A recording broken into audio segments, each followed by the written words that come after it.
Welcome back. Our entire show today taking a closer look at the amazing Pensacola, Florida, and all it has to offer. We know about the beautiful white sand beaches, but go away from the beach and you've got a vibrant downtown. In fact, one of the downtown streets is named one of the 10 great streets in America. We got Nicole Stacy with Visit Pensacola. Okay, let's talk about downtown. Let's talk about why is this street so great? Which street is it? This street, Palafox Street in downtown Pensacola, it really is the heart and soul of Pensacola. So you've got all of your bars, shopping, dining, jewelry stores. You've got the Palafox Market. You have food trucks. I mean, you can sit outside and just enjoy a glass of wine on a beautiful day, or you can take the kids and explore the historic village. It's all right there in the heart of downtown Pensacola. And let's talk about the award-winning food that is coming out of Pensacola. Yes. So our food scene has really just exploded in the last few years. We've got fine dining all the way to your shrimp baskets and flip-flops. So you really can have something for everyone there. I'm really excited about these chefs that we have today because they are cooking up something delicious with our fresh seafood. But we really do have a great scene. Anything from southern home-cooked meals to your delicious ceviches and oysters and crab and fish right out of the Gulf. It is a beautiful time to come and eat in Pensacola. I love that. One of my favorite things about vacation is the food. Let's talk about the nightlife too. You guys have a vibrant scene there as well. We really do. So downtown is your whiskey bars, your Seville Quarter where it's 7 bars under one roof, your piano bars. We've got bands on the beach so you can enjoy that on Tuesday nights. You have our bushwhacker. And if you haven't had our bushwhacker, okay, tell what that is. You have to have that. So I always equate it to a vanilla milkshake with alcohol. So it's an adult's favorite. So the Floribama is famous for them. You can go out there and enjoy live music and a delicious bushwhacker drink at your own pace. But then, you know, you can go downtown and you can go to just enjoy one of the bands or a jazz band at Seville Quarter. So really, it's anything for everyone. I love that. Okay, and we're going to talk about that food scene in our kitchen, right? Because there's no question Pensacola has some of the best seafood along the Gulf. So we're going to head into the kitchen where we've got Chef Greg McCarthy of the Grand Marlin. It's right on the beach, and we are doing seafood stew today. I've never been happier to come on over to the kitchen.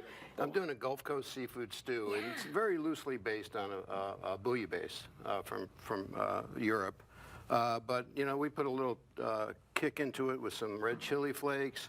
We have some seafood that's indigenous to the Gulf Coast region. We have snapper. We have these wonderful blue crab claws that people love. This is incredible. I'm gonna tip this skillet because this is just a thing of beauty. As a chef, it's got to feel like a gift to be right there on the Gulf Coast to get this type of ingredient. Everything is at our fingertips. I mean, we have shrimp, we have oysters, some of the best oysters in the world, right there, and you know, it's just so wonderful. Just so wonderful that we have grouper, you know. Just great seafood to work with. Love that. Okay, so for seafood stew, what do we do? Well, I'm gonna throw together this sauce real quick. We're gonna start out with some garlic. Okay. Everybody loves garlic. We know that. Yes, we do. And then, ooh, that's oh, starting you to smell it? Oh, yeah. Yes, I love No that doubt. smell. Let's go. And then we're gonna go ahead and get some onion in there. Oh, onion, great. Are you doing like a? Can I throw it as a mirepoix? Yes, this is a mirepoix, yeah. Okay. Carrot, celery, onion. Carrot, celery, and onion. And then I'm going to throw a little fennel in there because I love the anise flavor that fennel gives off. So the anise flavor, can I smell that before you do that? Absolutely. Is this a licorice? It's like a little licoricey, right? Yeah. We'll give it a bite.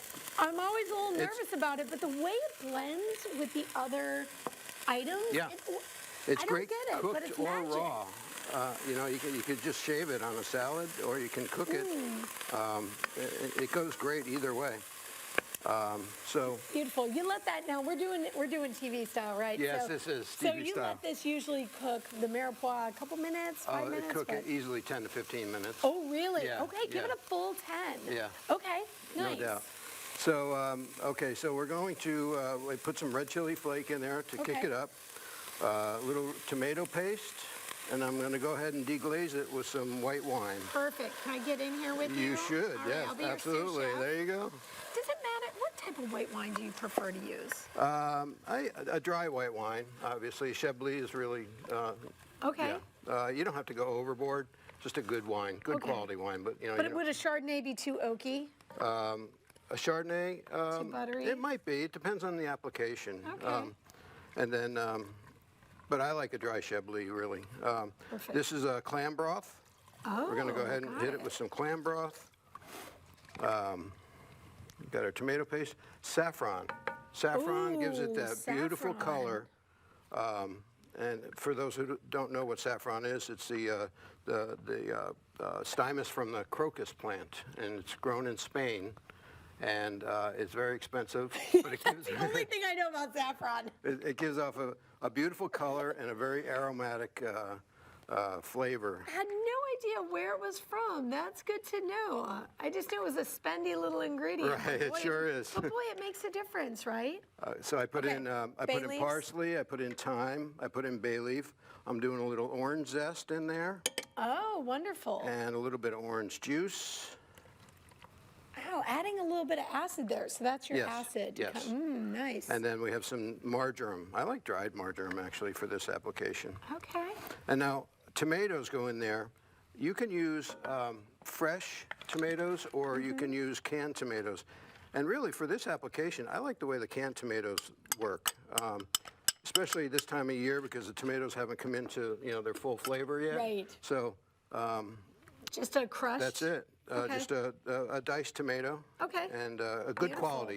You want San Marzano. You want Nice. So that would cook probably about an hour, hour and a half. Okay, You just want to so- slow simmer it. Yeah. Nice. And Beautiful. so for TV. Oh, look at I have you. one I'll already switch done. places here. So what we're going to do here is we're going to take, Is it so weird not being in your kitchen at the beautiful Grand Marlin? of course. The Grand Marlin is right on the beach, right? Yes. So this is the must-go place in Pensacola. Tell us about your restaurant. Our restaurant, we specialize in fresh Gulf seafood. And if it's not in season, it's not on our menu. Yeah. I mean, it can't be fresh if it's not in season. So we bring in, obviously all the Gulf fish that we can, but it doesn't limit us. If there's salmon running in Alaska, we'll go ahead and bring in salmon from Alaska. Wherever it's fresh, that's what you're going to find on the There menu. you go. I'm going to take this there's more. saffron aioli.